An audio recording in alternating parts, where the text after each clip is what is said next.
Thank you everyone for being back once again at a dramatic day in dramatic times with Channa Lockshin Bob. I think you were all here last week, so I won't spend too much time on the technical stuff or the summary, but I'm really excited to be continuing this today. So thank you so much for being here. Once again, I'm going to put the sources in the chat. So thank you so much for being here. Thank you, Ms. Lockshin Bob, and just getting a couple more people in now. And happy learning. Excited to be here. Great. Thank you so much, Kaya. And it's great to see you guys back again. And so basically, just to recap, hi, Judy. Just to recap, you remember that last time the overall theme was making Yom Kippur, and this time the overall theme is breaking Yom Kippur. Meaning last time we talked about Yom Kippur kind of as traditionally observed, and this time we're going to talk about rules and stories having to do with Yom Kippurs that were not observed in the traditional way. And the first thing that I want to say is that breaking Yom Kippur is built into the DNA of Yom Kippur. Now, obviously, a fundamental part of how to observe, in general, any emergency situation can override any halacha, right? Shabbat, kashrut, like any halacha that restricts you in any way. There might be some emergency situation where you can't do it. But somehow with Yom Kippur, it is different. Possibly because the rules for Yom Kippur are just so intense that they're going to be like a lot more cases where you have to override Yom Kippur than anything else. There might be somebody in this meeting who has never had to break Shabbat for an emergency, but I can guarantee you that there is nobody in this meeting right now who has never eaten on Yom Kippur. For starters, we all ate on Yom Kippur for the first 12 or 13 years of our lives. And then it's, the bar for needing to eat is actually a lot lower than the bar for like needing to break Shabbat a lot of the time. Things come up, and with Yom Kippur, where you both have the prohibitions of melacha, of doing work, and the prohibitions of eating, there's just so many different possibilities that something is going to go wrong that's going to require overriding that. And possibly because of that, a lot of the halakhic conversation about breaking any halakha to save lives actually starts with Yom Kippur. The longest Talmudic passages about breaking Shabbat to save lives do not appear in Masechet Shabbat. They appear in Masechet Yoma, the Masechet about Yom Kippur. And if you're wondering why that is, I'm actually going to share the source sheet right now, and you'll see that the first thing that I put in is basically just a skim of 4 Mishnayot in the 8th parak of Masechet Yoma, where you can kind of see that what happens is that the Mishnah starts by talking about Yom Kippur, specifically about Yom Kippur, like emergency situations, limiting Yom Kippur restrictions, and then it just like sort of broadens from that. So I'm just going to sort of skim through these Mishnayot. The first Mishnah is about Hatinokot ein ma'aninotam b'Yom Kippurim, meaning it is about children and the fact that children don't fast. So basically, it starts from a scenario where it is routine that fasting doesn't happen. The next Mishnah in this sequence, Mishnah number 5, Ubara shehericha ma'achilin ota ad shetashiv nafsha, is about a pregnant woman, and then chole ma'achilin oto al pi bekim, about a sick person. Meaning here are, if the previous Mishnah was people who routinely need to eat on Yom Kippur, then the next Mishnah about a pregnant woman and a sick person are about people who maybe don't routinely need to eat. Maybe other years they fast on Yom Kippur, but this particular year they have some kind of situation that is putting them in a position where they need to eat on Yom Kippur. And then look where it goes from there. The next Mishnah, which is number 6, is Misha achazo bulmus ma'achilin oto afilu dvarim tmeim. That's somebody who's seized with some kind of illness that like makes them, crave various things, and it makes them sick if they don't have it. Then you feed them even non-kosher food, meaning now we're talking about emergency situations, not just that override Yom Kippur, but also that override other eating related prohibitions like kosher, that if this person needs the non-kosher food in order to make them better, then you can feed it to them. And later in that Mishnah, I'm just skipping to over here. Ve'od amar Rabbi Matya ben Charash, hachoshesh bigrono, matilim lo sam betoch piv b'Shabbat, mipnei shehu safek nefashot, v'chol safek nefashot doche et haShabbat. But then the next step is that they're talking about a food-related prohibition, but it's actually, the problem isn't that there's something wrong with this food. The problem is actually Shabbat observance, is that you're not really supposed to take medicine on Shabbat, but that in this emergency situation, you can give somebody medicine on Shabbat because we know that saving lives overrides Shabbat. So that's how we kind of transition from eating on Yom Kippur to eating in general as something that overrides halakha when you need to breaking Shabbat to override halakha. And then the final Mishnah is just generally about saving lives on Shabbat. It's about somebody, Misha nafla alav mapolet. It's about somebody who gets stuck under an avalanche, and you're trying to figure out whether you should take apart the avalanche, the pile of rocks, in order to get to them and save them. And the answer is generally yes. Unless you're like sure that this person is not there or dead, then you do go and you break Shabbat.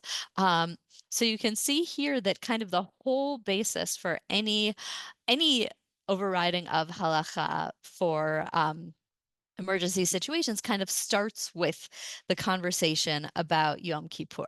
Another way in which I want to say that kind of a fundamental part of how to observe Yom Kippur is that sometimes you don't, is the way that we talk about how to eat on Yom Kippur, and specifically what rituals should accompany eating on Yom Kippur. So here I'm skipping forwards to the Shulchan Aruch, and the Shulchan Aruch discusses cholera she'achal b'Yom Kippurim. If you have a sick person who's eating on Yom Kippur, v'nitiyashev da'ato b'inyan sheyachol levarech, and after eating he feels well enough that he is capable of saying Birkat Hamazon, of saying grace after meals. Tzarich lahazkir shel Yom Kippurim b'Birkat Hamazon. He needs to say Ya'aleh v'Yavo and do a little insert of, and remember us on Yom Kippur.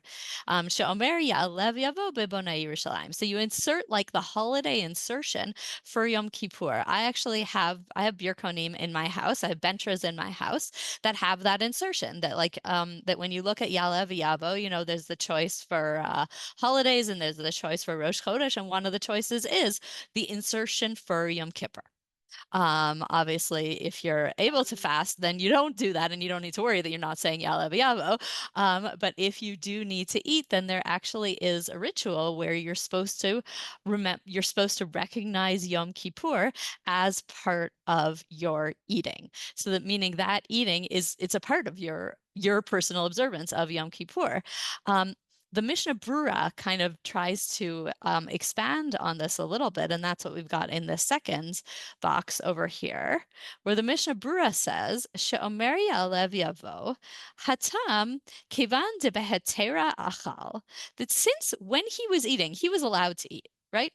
There was an emergency situation. In an emergency situation, you're allowed to eat, and therefore, Havale Yom HaKippurim Kamola Didan Sh'ar Yom Tov. That then Yom Kippur just becomes a Yom Tov, right? Yom Kippur is actually a Yom Tov, right? We dress up, we don't do melacha. I always find it tricky in Israel what to say to people on the street on Yom Kippur, because you can't say Chag Sameach, it's not a Chag, but in America, I always just say Good Yantif, because it is a Yantif. And so so basically, once we sort of get rid of the prohibition on eating, because this person is allowed to eat, then Yom Kippur for this person is a Yom Tov, and he needs to say Ya'aleh v'Yavo. V'im chal b'Shabbat omer ritzei v'hachlitzeinu. And if Yom Kippur falls on Shabbat, as it does this year, then you would also add the insertion for Shabbat. You would say ritzei. V'yesh shemekilim b'zeh she'afilu Ya'aleh v'Yavo ein tzarich lomar. But then he brings that there is also an opinion that you don't need to add these insertions. Shelo tiknu ela b'makom shemitzvah ba'achila. tefillah, because maybe that's just when there's like a festive meal that you need to eat. And so according to that opinion, you wouldn't need to add those insertions at all. But he says, Val kol panim, kiddush bevadai ein lo lasot. Deyesh chashash bracha levatzala. He says, in any case, somebody who's eating on Yom Kippur shouldn't make kiddush. That is not an across-the-board opinion. I looked at other commentaries on the Shulchan Aruch, and most people think that on a typical Yom Kippur, you shouldn't say Kiddush if you have to eat. And the reason that they give is that like there just isn't a Kiddush for Yom Kippur, right? There's a Kiddush for Shabbat, there's a Kiddush for Yom Tov. There's no like Kiddush instituted for Yom Kippur. However, within that opinion, there are people who say that if Yom Kippur falls on Shabbat, then that changes things. Because then there is actually Kiddush for Shabbat, and so then you actually should say Kiddush. So Rabbi Akiva Eger, for example, says that if Yom Kippur falls on Shabbat and you have to eat, then you should make Kiddush. So if anybody here has any, any anticipation that they might need to eat on Yom Kippur this year, then this is something to consider, is that this opinion does exist. Okay, what I just showed you so far is that it really seems like when it comes to halakha, Yom Kippur is there's really it's just very established that sometimes Yom Kippur is observed by eating. The thing that I think is interesting is that also in aggadot, also in kind of the folk stories that we tell about Yom Kippur, one of the themes that comes up that like I don't know so much from like folk stories about Pesach or Sukkot or anything like that, but like really there is this theme of like folk stories on about Yom Kippur that involve some kind of transgressive act. And really the famous one that I want to talk about is the story about the shepherd boy. So many of you have probably at some point heard some version of the shepherd boy story, where basically the idea of the shepherd boy story is that we have this boy who comes to shul. He doesn't know how to daven, but he wants to reach out in some way to God, and he does something that is socially unacceptable in shul. And then the rabbi, who's some kind of Hasidic rabbi, gets up and says like, "Oh, actually, like his prayer was like actually the thing that God wanted the most." So that's like the general format of the shepherd boy story. But the thing is that there are different versions of the shepherd boy story, some of which try to like make the socially unacceptable thing that the boy does into something that's like not so transgressive. There's a version of the story where he whistles a tune. So like that's like a little bit taboo on like Shabbat or Yom Tov, but like it's not really a terribly big deal. There's another version where he just says all the letters of the alphabet. He says, I can't read, I can't put together the words myself, so let me just give you all the letters, God, and you can put them together yourself. And he says all the letters of the alphabet, which again is like socially not very acceptable to yell that out in shul, but like there's nothing actually halachically problematic. However, there is a version of this story that really in which there is kind of sort of a transgression of Yom Tov involved. And in Agnon's version, Agnon, I think, actually plays up the transgression aspect. And I'm going to read parts of this story, and I want you to look out for how Agnon kind of plays up that aspect. So here we go. The shepherd boy, I'm just picking up where he's already in shul. היה הילד יושב כל יום הכיפורים בבית המדרש, ולא התפלל מפני שלא ידע כלום. He's just sitting there in shul, but he doesn't know how to daven because he was never educated. בשעת תפילת מוסף אמר לאביו, אבא, רוצה אני לחלל בחלילי. And then when Musaf comes along, he says to his father, Daddy, I want to play my flute. And his father's like really horrified by this and yells at him to stop. So the child holds himself back.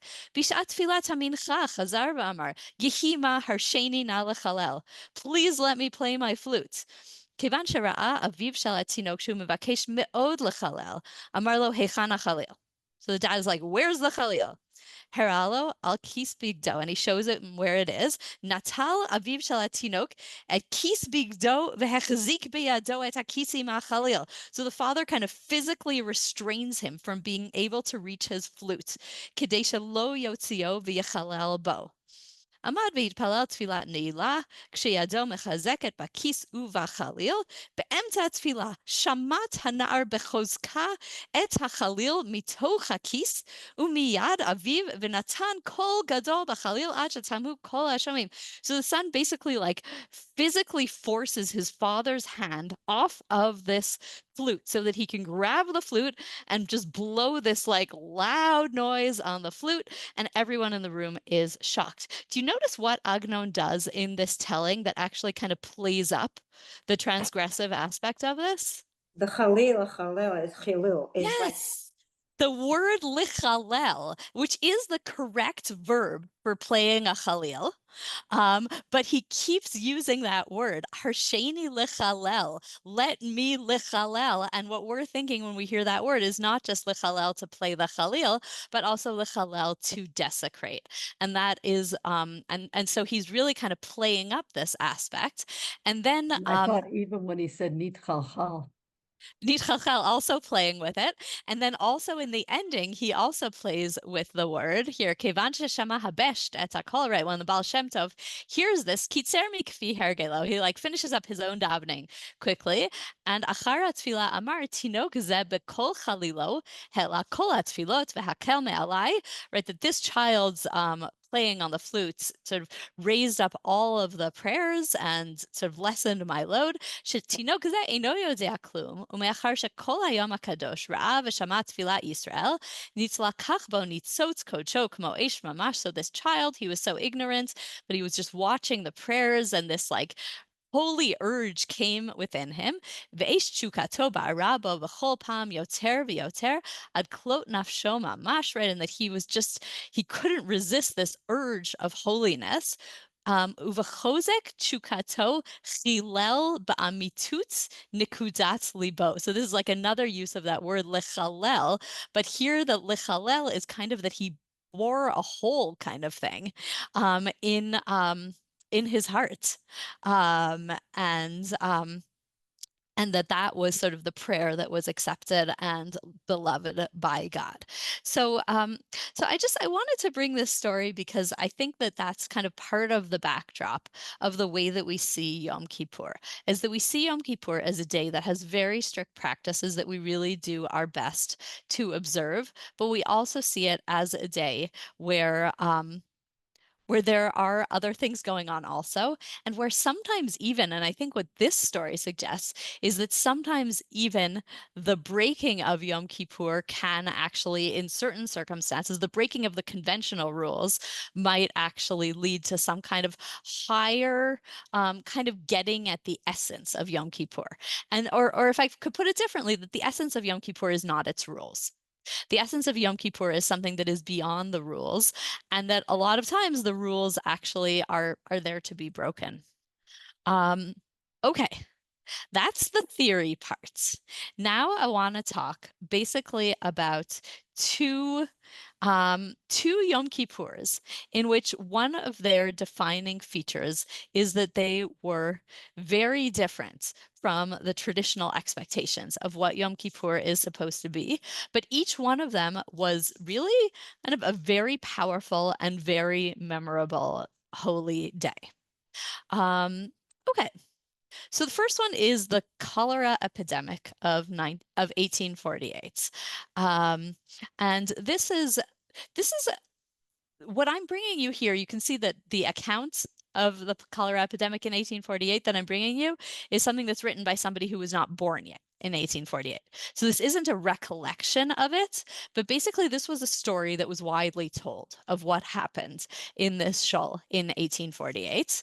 And it was so widely told that David Frischman, who was one of these like Hebrew writers writing in Eastern Europe, writing Hebrew literature in Eastern Europe before the founding of the Jewish state, And David Frischman took this popular story and turned it into a short story, which he called Shlosha She'achlu, which is obviously based on the sentence in the Talmud that says the three who eat together need to do a zimun together.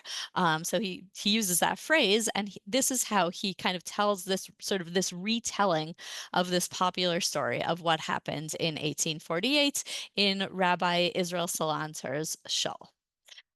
So here's what he has to say. Ma'aseh b'shlosha she'achlu. לא באחד הימים הפשוטים מימי שבתות השם אכלו את אשר אכלו, כי אם ביום הכיפורים, ביום הכיפורים שחל להיות בשבת. So we are talking about three people who ate on Yom Kippur. And it wasn't just Yom Kippur, it was Yom Kippur that fell on Shabbat. לא במקום סתר, באין רואה ובאין יודע, כי אם לעיני כל ישראל אשר בבית הכנסת הגדול. And they ate in front of everyone in the big central shul. ולא אנשים ריקים ופוחזים, לא קלי דעת היו שלושת האנשים ההם, כי אם מנשיאי העדה ואציליה הכי נכבדים. These were the leaders of the community. הלא הם רב העיר ושני הדיינים אשר עמו. The rabbi and the two dayanim. Like the sort of rabbinic court judges. וגם אתה עוד תראה עיני את כל המראה הגדול והנורא הזה ביום עומדי בבית הכנסת מתוך הקהל. So he's telling it as if he was there, which we know chronologically he was not, but he's telling it as if this is like something that's sort of seared into my mind. And I'm just skipping to the part that is the climax, which is they're all like standing in shul and davening, and basically it's been a terrible year.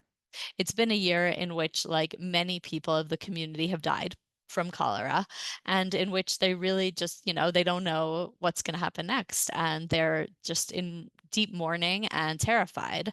Ufitom ve'oznai shomot kol dvarim ve'lo avin lahem ad ma. And then I hear something and I'm like, I don't even understand what they're saying. Because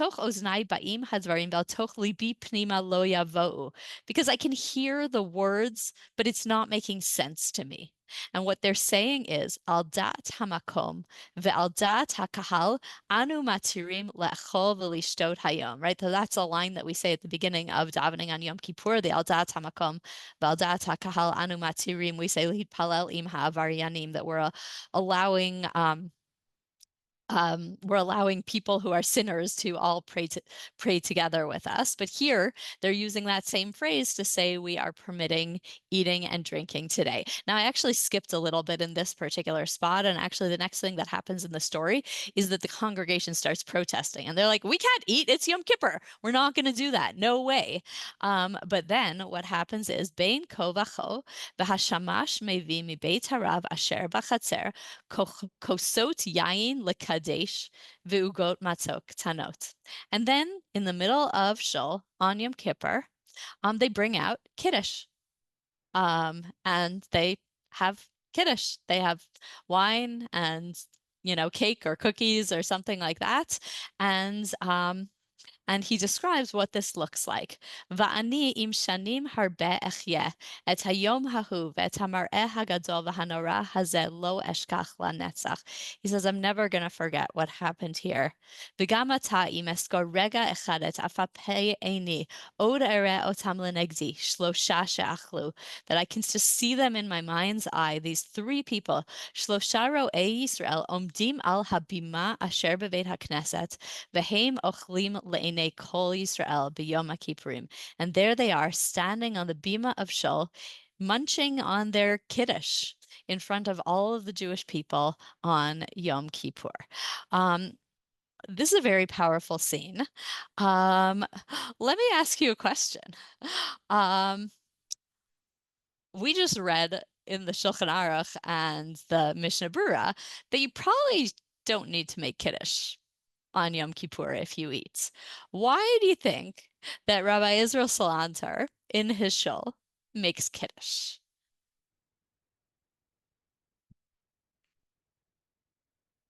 Susan?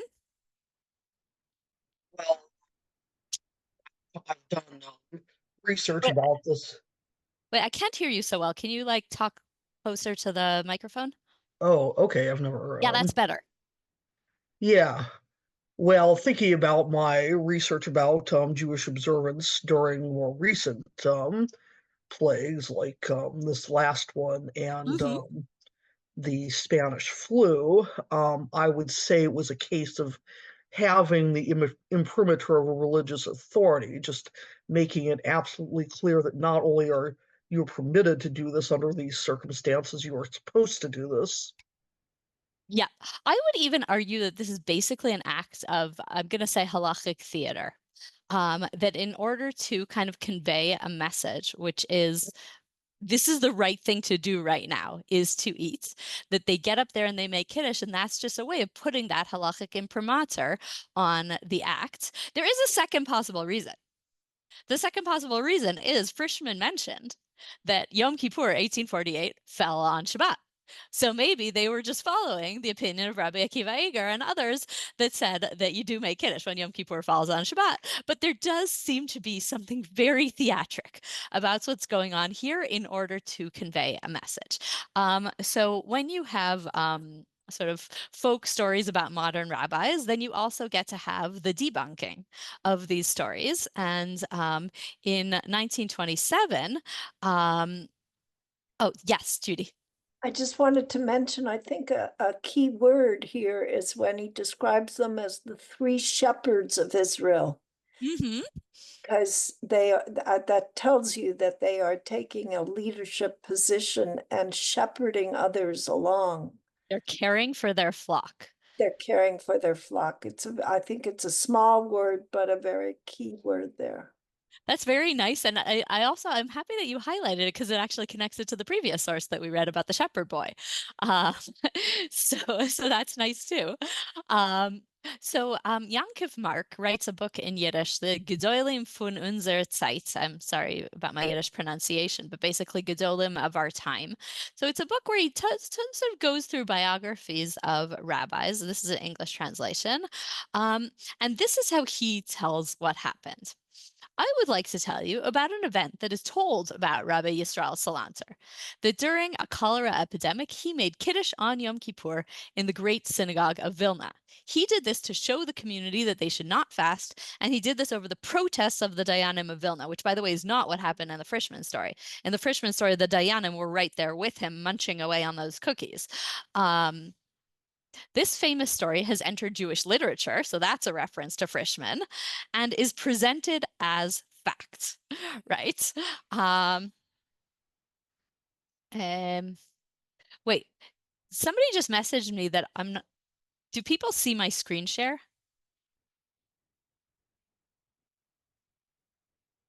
Yeah, you can see it. Okay, great. All right. If someone can't see it, try going. Yes, you can. We at the can. top I right can. of Okay, your great. screen, and that should allow you to see it. And if you have any other problem, please message me so Hannah can keep teaching, and I'll try and help you out. Okay, thanks, Kaya. So sorry. So this is presented as fact, but it is really only a legend. I once had a conversation with Rabbi Shimon Strashun of Vilna, who was an eyewitness in the Vilna shul. He told me the story was as follows. On the eve of Yom Kippur, with the permission of the leading rabbis, Rabbi Salanter posted announcements in all the shuls that because of the cholera epidemic, they would not say the piyutim, and instead people would spend time outdoors breathing fresh air, right? This all sounds like familiar from COVID times. In the courtyard of all the shuls, they set up tables with pieces of cake that contained less than the prohibited amount of food that may be eaten, right? Meaning they were like kind of little pieces of like cake and cookies and whatever that were less than a shiur. The food was there for those who needed to eat. Rabbi Yisrael Salanter got up at Shachrit on Yom Kippur and announced that if a person felt weak, there was no need to consult with a doctor, but instead they may go into the courtyard and eat. What do you guys think of, what do you guys think is the difference between the Frischman version and this, and the debunking version?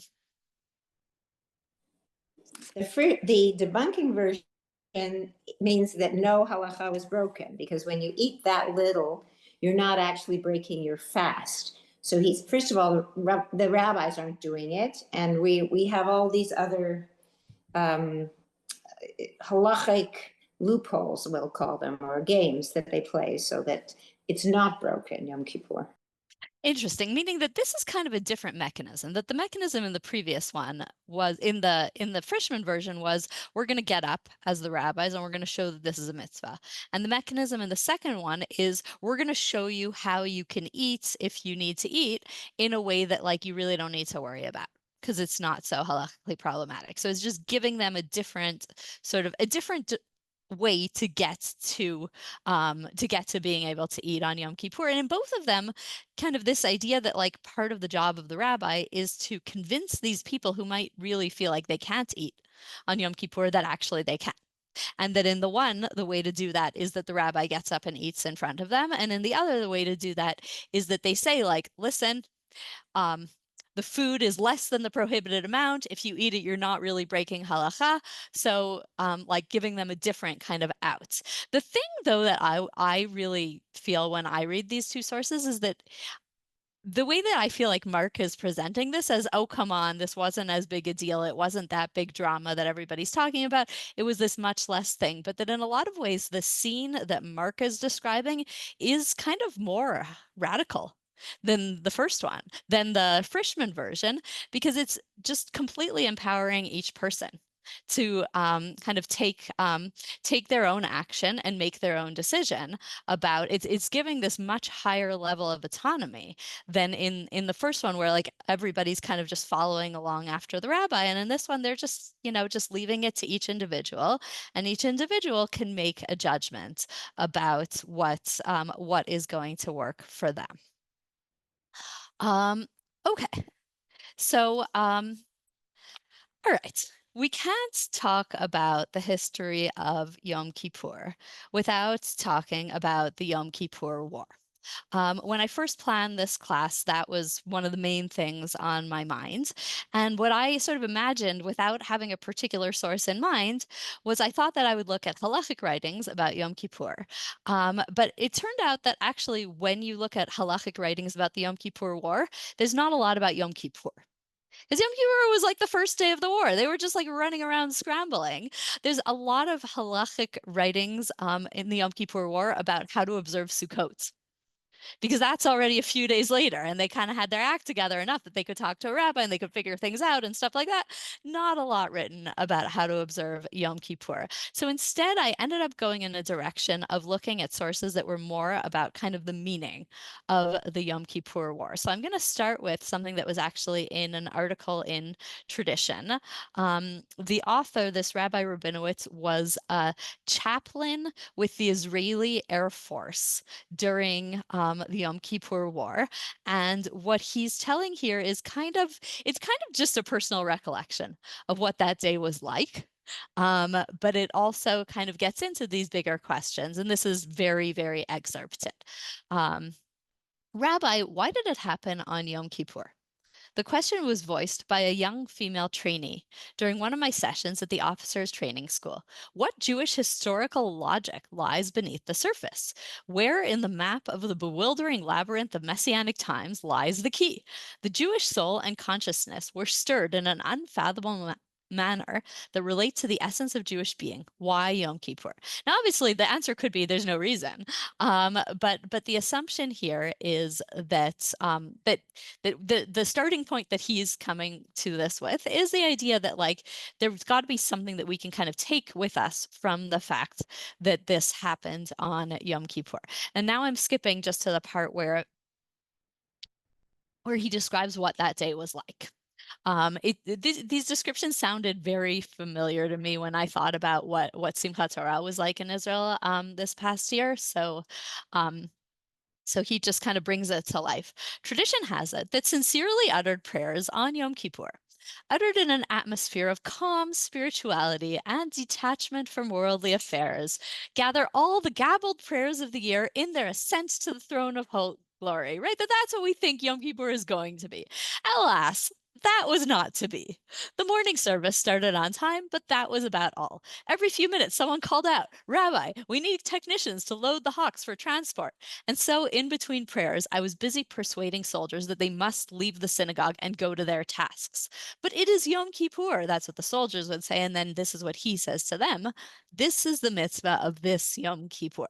I know how you feel, but this is what you must do now. You had better put on your boots," right? Even though on Yom Kippur you're not supposed to be wearing regular shoes, you had better put on your boots or else you won't be able to do your job properly. Yes, you may use the walkie-talkies to coordinate the work.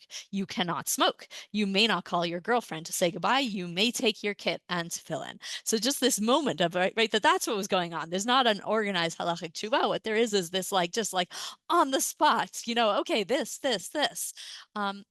So now I'm skipping to him at the very end of the article, talking about what Yom Kippur, what he sort of makes of all of this. And what he says is, the Jew has an appointment with destiny. He can do one of two things. The choice is his. He can cop out and assimilate, or he can strive to keep his appointment. We know how history deals with complacency. It is time to face reality as men and as Jews. It had to be Yom Kippur.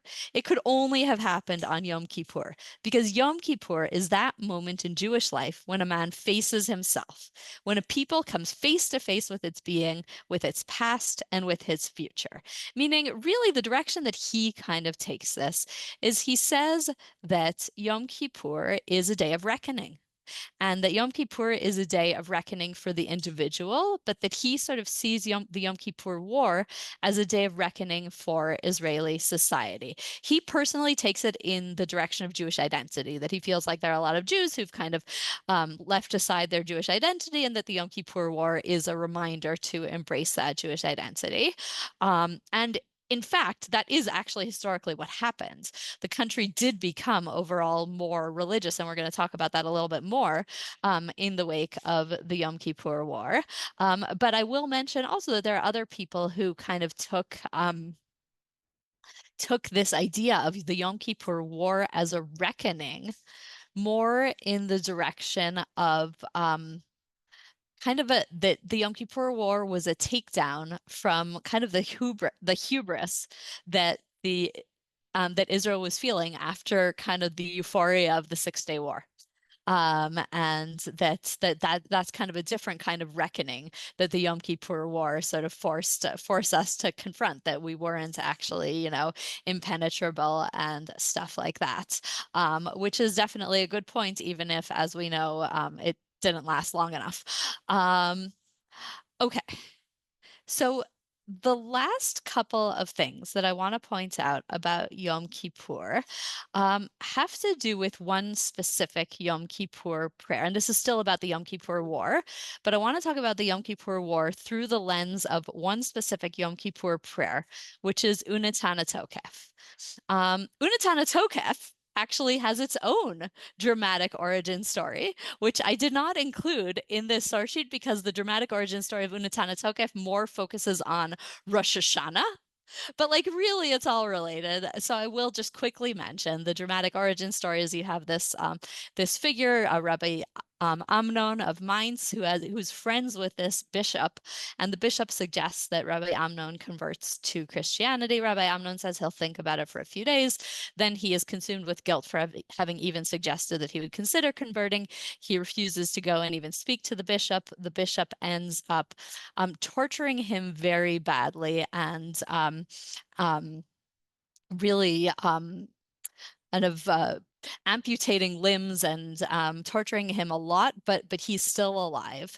And then Rabbi Amnon asks to be carried into Shul on Rosh Hashanah, and he on the bima, he recites Unetana Tokef, and then he dies. And 3 days later, he appears to Rabbi Clonimus in a dream and teaches him Unetana Tokef. So that's a great kind of origin story for Unetana Tokef. A lot of scholars think that it probably is not the origin of Unetana Tokef. The text of Unetana Tokef was found in the Cairo Geniza, and the text that they found seems to be potentially older than Rabbi Amnon or well, Rabbi Amnon's not a known figure, but Rabbi Klonimus, who's mentioned in the Rabbi Amnon story, it seems to be older than that and from somewhere else. So like, it's not necessarily the case that this story happened, but this is part of kind of the cachet of Unetana Tokef is that it has this dramatic origin story. But I think that there are other reasons also why Unetana Tokef is the centerpiece of the Yom Kippur prayer. I'm going to suggest maybe I'll read through it and then we'll talk for a minute about it. So you guys all have seen this before, I'm sure, but I'll just read through or skim through it. Unetana tokef kedushat hayom ki hu norav ayom uvo tinaseh malchutecha bikon bechesed kisecha b'teshav alav be'emet. I'm gonna more kind of just describe what's going on here rather than translate word for word. That basically, there's kind of this description of this heavenly trial where God is kind of taking a seat in his throne, and he is taking his seat as the judge. Emet ki atahu dayanu mochiach v'yodea va'ed v'chotev v'chotem v'sofer umoneh v'tizkor kol hanishkachot v'tiftach et sefer zichronot, and the book is opened. Ume'elav yikareh v'chotam yad kol adam bo. And so it's just this kind of dramatic court scene. Uvashofar gadol yitaka v'kol dmama daka yishama umalachim yechafezun v'chilu ra'ada yochezun, and the shofar is blowing and there's this like silence and the angels are scurrying around and everybody is kind of shaking. V'yomru hinei yom hadin, and everybody's like, wow, this is the day that we are going to be judged. I'm going to skip a little bit to the other really dramatic part, which is the V'rosh Hashanah yikatevun v'yom tom kippur yechatemun kama yavrun v'chama yibareun mi yichyeh u'mi yamut mi bekitzo mi lo bekitzo, going through all of the who will live and who will die, and mostly talking about all of the terrible ways that different people could die, although there is also a couple of other kind of possibilities that are presented in here. Mi ya'ani, mi ya'ashir, mi yashapel, mi yarum, and ending with utshuva, utfila, utstakam, avirin, et roa, hagzera, that those are the things that you can do to avert the evil decree, are repentance and prayer and good deeds. And then there's a third paragraph that I'll just mention but not read, which is talking about how humanity is that we come from dust, we return to dust, we're weak, we're hopeless, and God is great. Why do you think that Unetana Tokef ended up being at the center of the Yom Kippur prayers? Like, what makes it so special to us?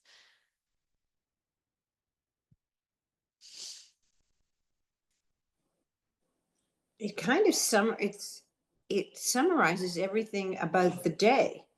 Like it, and everything It kind of explains what Yom Kippur sure is. is. Yeah.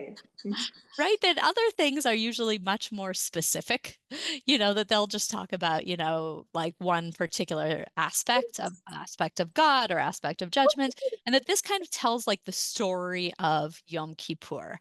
I also personally think that one of the reasons that this text has become so meaningful to us is that it is a text that we can understand. What'd you say? A lot of the Yom Kippur prayers are like piyutim that are very difficult to work through, have a lot of like references and poetic piece flourishes and quotes from psukim. And this is just kind of telling it straight. And you even think about that middle part, the mi, yeah, mi, amut, it's just really kind of blunt and really understandable. And it's not hinting, it's not pussyfooting, it's just getting to the point. And I think that that's why Unetana Tokef really speaks to us. And it also kind of and it highlights sort of this aspect of Yom Kippur as it also sort of it highlights Yom Kippur as a drama. Right. And that's not really something that we talked about with Yom Kippur until now. We've talked about Yom Kippur as a second chance and Yom Kippur as a national day and all kinds of things. But this text also just highlights Yom Kippur as a dramatic day. And that's, I think, also just something that really does speak to us. So this dramatic text about who will live and who will die is a text that spoke to a lot of people in the wake of the Yom Kippur War. When you have a war on Yom Kippur, then who will live and who will die just takes on an even bigger significance. I want to just talk in the last time that we have here, I want to talk about the fact that Unetana Tokef, in the wake of the Yom Kippur War, inspired two musical creations.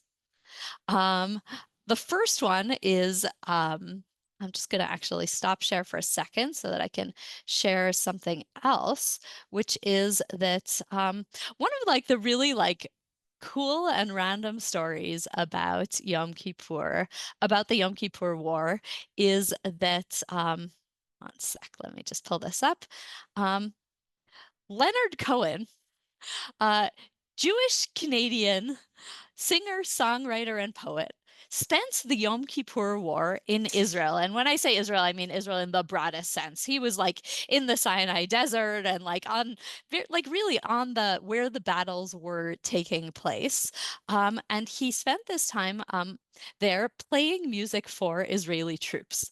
And here's a picture of Leonard Cohen is on his knees playing the guitar, and you can see all these Israeli soldiers who are like, you know, probably 5 minutes away from the front, standing there and being entertained by Cohen. By the way, this is a thing that happens. I don't know if this happens in other countries, but this is totally a thing that happens in Israel, that entertainers come to play for soldiers during the war. It's something that's happened in the current war, that's a lot of entertainers have gone to play for the soldiers. But here you had Leonard Cohen, who was like he was on some island, I think in like one of the Greek islands or something, and he heard about this war and he just popped over to Israel and started playing music for the Israeli troops. That was so the Yom Kippur War was in 1973. And 1 year later, in 1974, Cohen releases a new album, and it includes a song called Who by Fire. Who by fire, who by water, who in the sunshine, who in the nighttime. You can play it. I'm not going to play it now. I will play something else for you, but you can play it. But basically, it is a song that is inspired by the words of Unetana Tokef. Okay, that's one.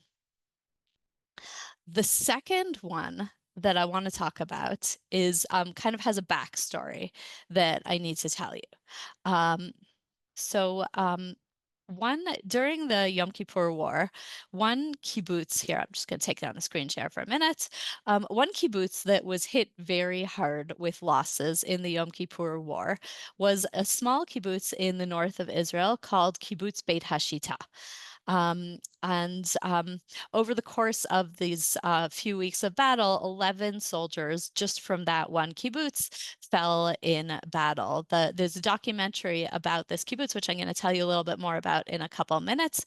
And in this documentary, they describe this one day after the Yom Kippur War, where like a few days after the war ends, where 11 trucks pull up to the kibbutz together, each one carrying a coffin. So this is just this like dreadful loss for this kibbutz, and this is and the other thing you need to know about this kibbutz is that this is a secular kibbutz that had basically done away with pretty much all traditional Yom Kippur practices. In this kibbutz, until this point, regular meals were served on Yom Kippur in the kibbutz. There was not a lot of prayer. The one thing that they had kind of retained from the traditional Yom Kippur service was Yizkor. That they had kind of turned Yom Kippur into an annual day of remembering the dead of their kibbutz. And then this is the community that is then hit hard by the Yom Kippur War, and it basically caused this dramatic shift in how the kibbutz started to see Yom Kippur. And one of the things that happens is that in 1990, the Chazan Yair Rosenberg visits kibbutz Beit Hashita and spends some time there, and he wants to write something for them. And what he decides to write them is a new tune for Unetana Tokef. And he actually talks about how this was like a really bold move, because this was a secular kibbutz that didn't even say Unetana Tokef on Yom Kippur. They were not they didn't say traditional prayers, and he's bringing this thing that's very religious and very traditional, and he writes this tune for them. And he talks about how he really doesn't know how they're going to take it. He doesn't know if they're going to like walk out when he starts singing it. And they don't walk out. And they in fact are very moved by this, and it really speaks to them. I'm just going to play a couple. I'm not going to play the whole tune, but I'm going to play just a couple of bars from it, the ones that may be kind of the most familiar to you. Let's see, where is it? Here. Share sound.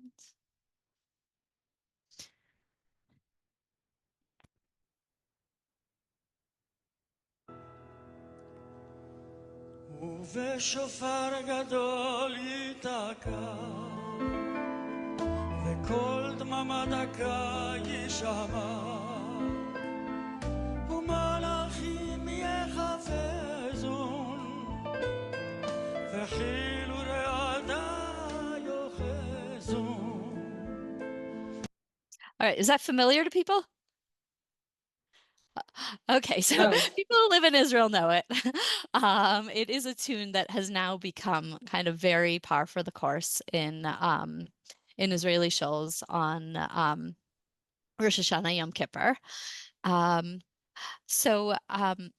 Basically, what happens is, so this is 1990, right? The Yom Kippur War was in 1973, and in 1990, Yair Rosenblum writes this tune that is accepted by the kibbutz, embraced by the kibbutz. And part of the reason that it is embraced by the kibbutz is that in the years between 1973 and 1990, something has changed in the kibbutz about the way that they relate to Yom Kippur and to Jewish tradition as a whole. And I'm going to just pull up the source sheet one last time, because the last thing that I put on this on the source sheet is a few quotes from this documentary.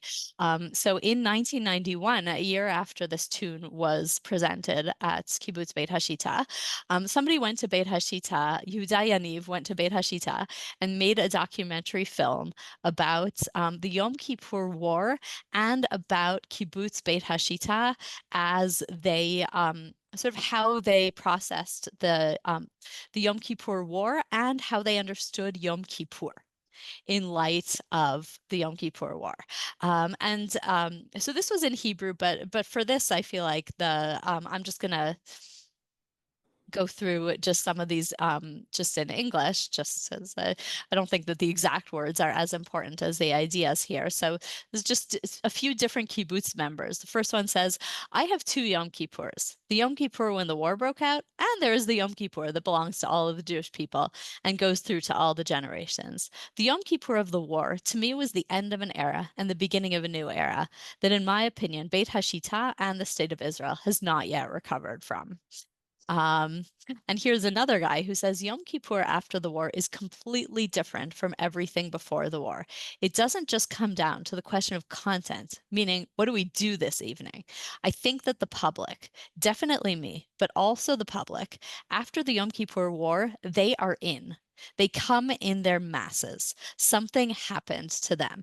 And he's not exactly specific about where exactly they are coming, but basically he does seem to be talking about kind of a more I think from other things that he says, he's talking about more that people are showing up in shul, that people are kind of embracing a more traditional Yom Kippur.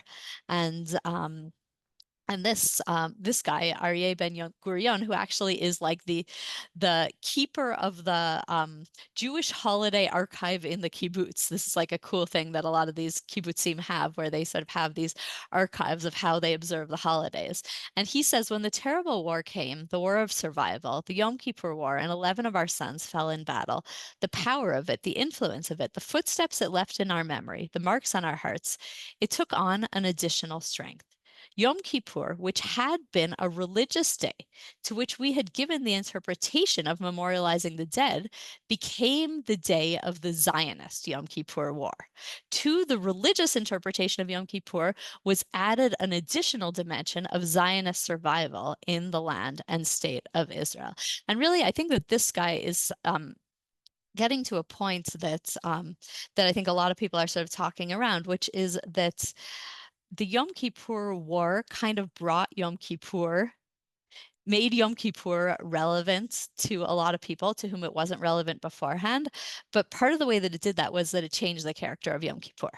That it's that a lot of people in Israel now kind of see Yom Kippur more as, I mean, the way that he describes it as this Zionist day, this day that's about the survival of the Jewish people, rather than about the drama of the individual. But still, if you can kind of picture that unatana tokef, the mi yichya mi yamut, is still something that speaks to them, even not just as a religious thing, but also as kind of a national thing.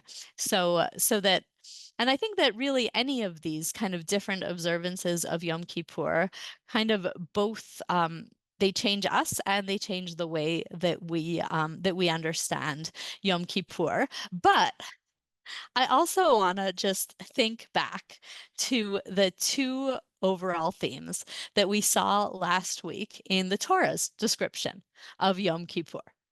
The first thing we saw was that the first Yom Kippur in the Torah was one of the themes of it was picking up the pieces after a tragedy, right? That the first Yom Kippur was acharei mot, and that. And the second thing that we saw about Yom Kippur in the Torah was that Yom Kippur in the Torah is the first day of the Yovel. So that Yom Kippur, as it is described in the Torah, is a day with national significance, is a day where there's supposed to be a reckoning and a change on a national level. And so I think that these two themes that maybe there's nothing new going on actually in the wake of the Yom Kippur War, but that in fact these two themes that are already there in the Torah are these same two themes that we can see being so prominent in post Yom Kippur way of thinking about Yom Kippur. And I also think that these two themes of sort of comfort after tragedy and of kind of a national reckoning are also two themes that seem relevant this year to all of us. And so I want to just end with the hope that this Yom Kippur should bring all the things that we've seen. Well, all the good things, second chances, change, and comfort, both on a personal and on a national level. And thank you so much for learning with me. Beautiful, Channa. Thank Thank you. you. Very wonderful. Can we do you have a few minutes for questions before we end? I'm available. Okay, great. Do we have any questions? It might be totally inappropriate with me, but Marty, Hannah's father, in your shiur, did you say the Sephardim don't say Natan Tokef? I can't hear it. Yes. No, say it again. Yes, that's Which what I just think did is say that. interesting in the context of everything we did. Do they have anything similar? I'm sorry, if this is inappropriate, stop me. You want to handle it, Chana? I mean, I don't know exactly. Like the Sephardim have other piyutim, you know, they have the big piyut about Oked v'nekad v'hamizbeach that is also kind of like a very dramatic piyut. But you know, each tradition did kind of develop its own unique things. Although I would say in general, I mean, and correct me if I'm wrong, but I would say in general that if we talked about that one of the things that makes Unatana Tokef so special in the Ashkenazi davening is that it is understandable, then typically in the Sephardic davening, there's going to be more stuff that is understandable.